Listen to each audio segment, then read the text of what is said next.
flow to history and culture.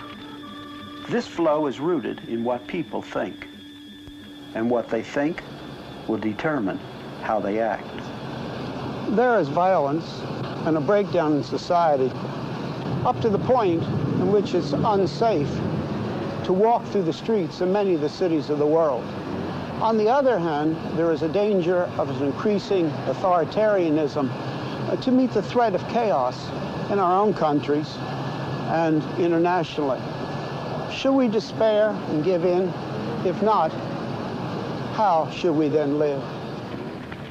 The answer as to whether we should throw up our hands and give in is no. There are good and sufficient reasons for this. We can receive help from a quarter, which would be unexpected to most modern men. But to understand how, we have to delve back into history.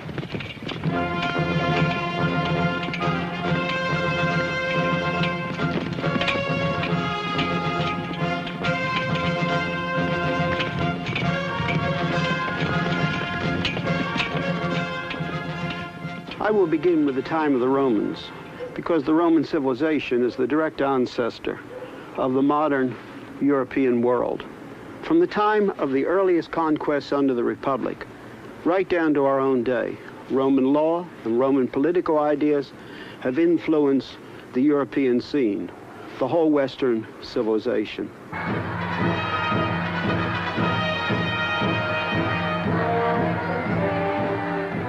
The Roman Empire was great, both in size and military strength.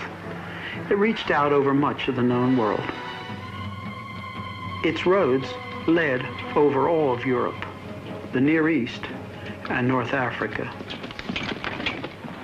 All the way from Hadrian's Wall, which was built to keep out the Scots, who were too tough to conquer, to the forts on the Rhine River, to the north of Africa, to the Euphrates River, and the Caspian Sea. In one conquest, the Roman legions crossed the Alps, came down the Rhone Valley past the peaks of the Dent Midi to that place which is now called Vevey in Switzerland.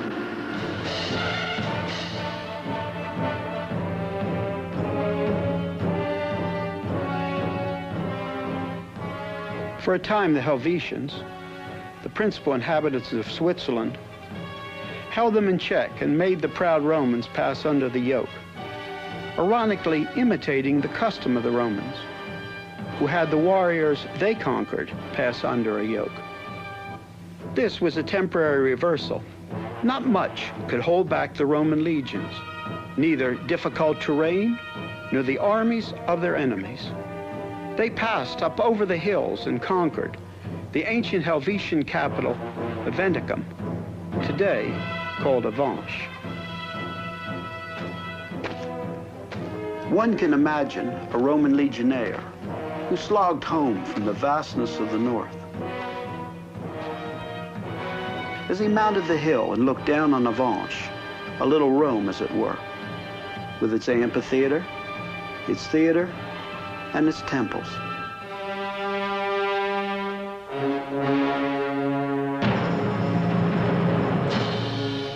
I love Avanches.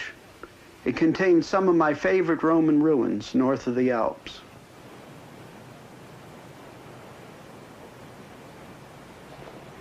Some have said, although I think it's a high figure, that at one time 40,000 Romans lived here.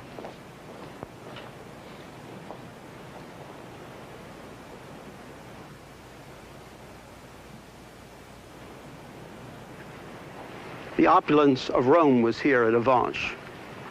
This gold bust of Marcus Aurelius was found here.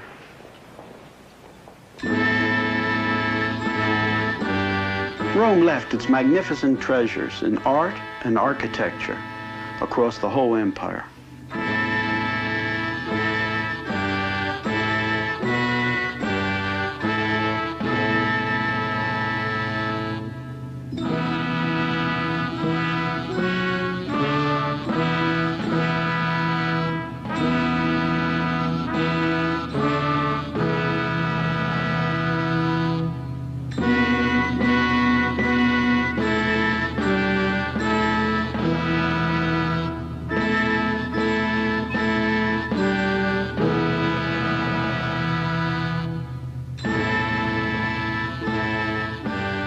In many ways, Rome was great, but it had no real answers to the basic problems that all humanity faces.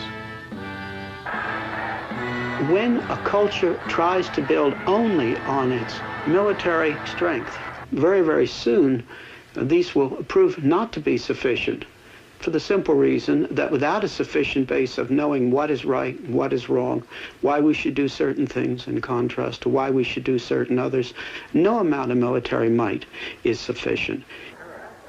Rome first tried to build upon the decisions of accepted citizens of the Republic, and later on the decisions of its emperors. But the attempt ultimately failed, because it was not a sufficient base on which to build a society. And they never had the kind of democracy we have, where everybody shares in it.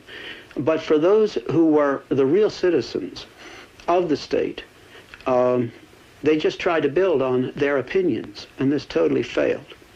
And then they turned to their gods. This is the goddess Diana, whose temple was in Ephesus, which is in modern Turkey.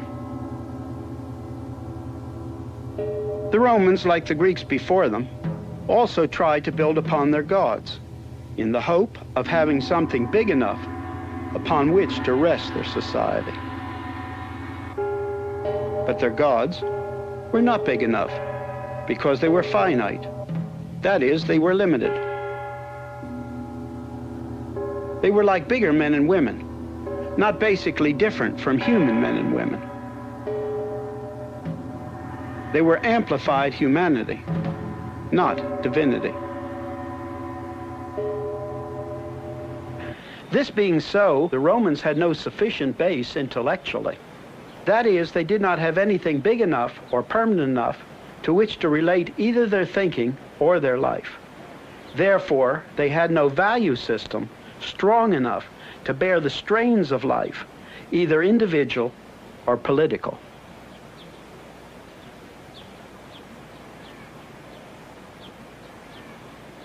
All their gods together could not give them a sufficient base for life, morals, values, or final decisions. The Romans made their own gods depending upon their society, and when the society tumbled, their gods tumbled with them. Thus, the Roman experiment in social harmony, based on an elitist republic, ultimately failed. The Senate no longer could keep order. Armed gangs terrorized the city of Rome, and the normal functions of government were disrupted as rivals fought for power. Self-interest took the place of social interest, no matter how sophisticated the trappings. Thus, in desperation, the people accepted authoritarian government. In the days of Julius Caesar, Rome turned to an authoritarian system centered in Caesar himself. As Plutarch put it, the Romans made Caesar dictator for life, in the hope that the government of a single person would give them time to breathe after so many civil wars and calamities. This was indeed a tyranny avowed, since his power now was not only absolute, but perpetual too. After Caesar's death, Octavian, later called Caesar Augustus, grandnephew of Caesar, came to power. The great Roman poet Virgil, friend of Augustus, wrote in his Aeneid, saying that Augustus was a divinely appointed leader, and that Rome's mission was to bring peace and civilization to the world. Because Augustus offered external and internal peace, while keeping the outward forms of legal constitutionality, Romans of every class were ready to allow him total power in order to restore and assure the functioning of the political system, of business, and the affairs of daily life. After 12 BC, he became the head of the state religion with the title Pontifex Maximus. All men were urged to worship the spirit of Rome and the genius of the emperor. Later, this became obligatory for all the people of the empire. And later still, the emperors simply ruled as gods. Augustus tried to legislate morals and family life, Later emperors tried impressive legal reforms and welfare programs, but a human god was a poor foundation, and Rome fell. It is important to realize the difference a people's worldview makes to their strength as they're exposed to the pressures of life. In the Roman era, we must understand that when one became a Christian, it meant that he stood not only opposed to the surrounding religions, but the entire culture built on those religions.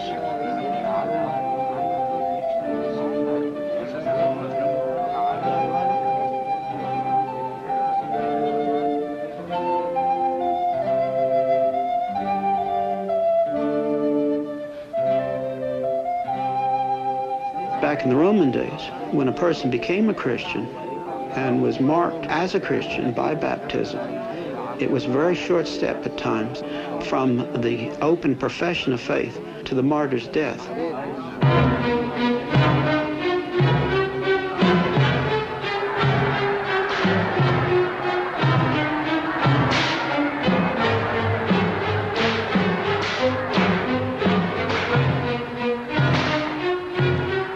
Rome was cruel, and its cruelty could perhaps be best pictured by the events which took place in the Roman arenas. For example, the gladiator one sees in this statue.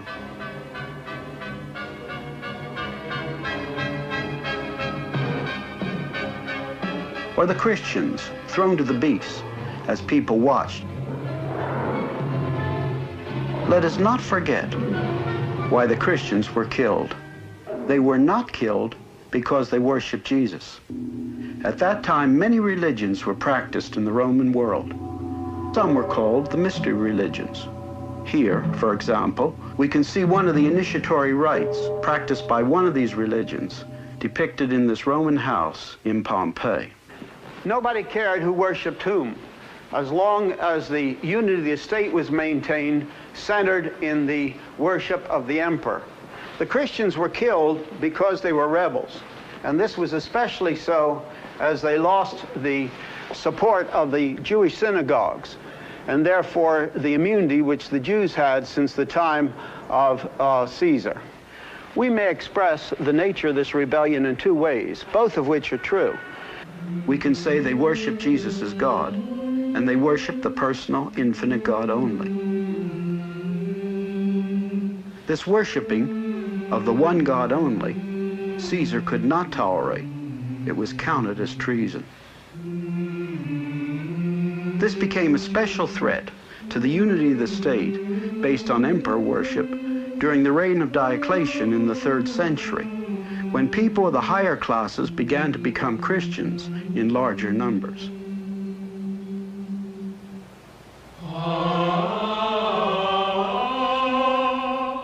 In the Roman era, when one became a Christian, it meant that he stood not only opposed to the surrounding religions, but the entire culture built on those religions.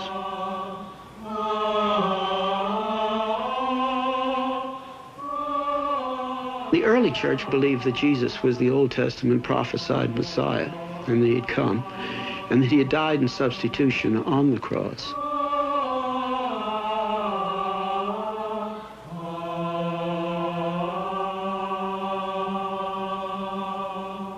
The second thing, however, is something that we're apt to forget, and that is that they really did believe that the Old Testament and the revelation in Christ and the growing New Testament, it was growing then, of course, say the 1st century, was God who had spoken, and that God had given truth, and as such they were not caught in the flux of the relativistic Roman world, because it really was relativistic, much like our own day. A weak base for a culture or an individual can only stand when the pressures are not too great. As an illustration, let us take this bridge. The Romans built many little humpback bridges like this over the streams of Europe. People and wagons went over them safely for centuries, for 2 millennia. But now, if someone would drive a heavily loaded truck over these, they would break. It is this way with the lives and value systems of individuals and cultures. If they have nothing stronger to build upon than their own finiteness, their own limitedness, they can stand if the pressures are not too great. But as the pressures mount, if they do not have a sufficient base, they crash, just as these Roman bridges would crash if someone drove over them with a modern 10-ton truck. Culture and the freedoms of men are fragile. If there's not a sufficient base, it only takes time, and often not a great deal of time, before there is a collapse.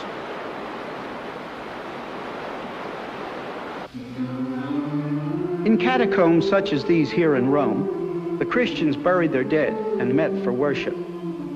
That it was the Christians who were able to resist the religious mixtures, syncretism, and the effects of the weaknesses of Roman culture speaks of the strength of the Christian worldview. This strength rested on God being an infinite personal God, and that he had spoken in the Old Testament, the revelation through Christ, and the gradually growing New Testament, and that he had spoken in a way that people could understand. This meant that they not only had knowledge about the universe and mankind, which people could not find out by themselves, but they had absolute universal values by which to live and by which to judge the state in which they lived.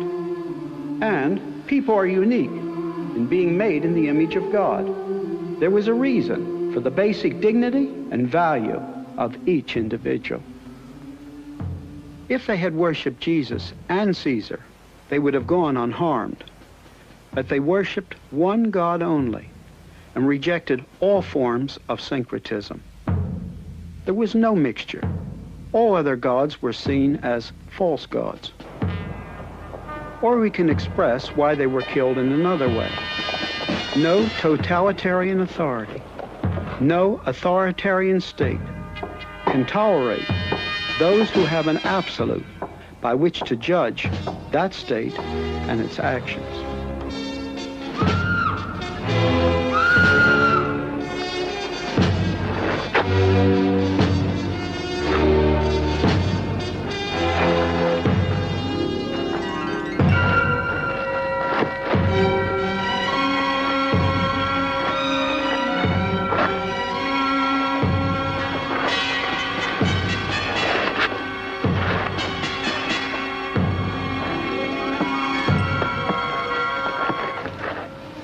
The Christians had a universal standard by which to judge not only personal morals, but the state.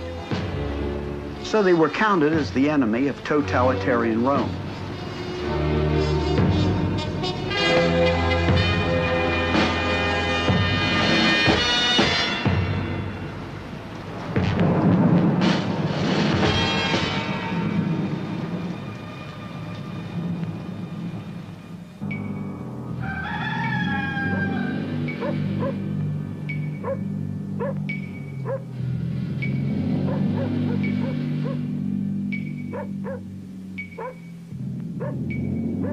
Even though many of the Christians were martyred, they had the answer, which the Romans did not have, as the Romans tried to build upon the state or upon their limited gods.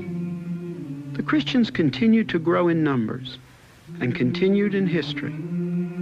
The Romans had the Christian answers before them, but they turned from that base, which would have given their society the answers they needed, and their society collapsed.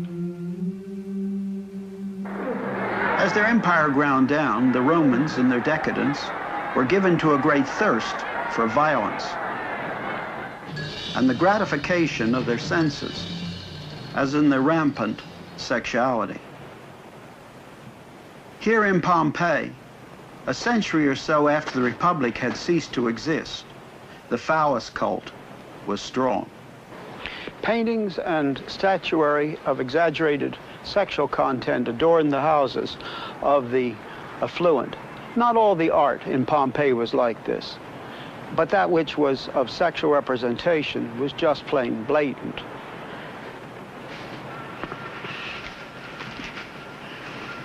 Rome collapsed, not from external, but from internal weaknesses.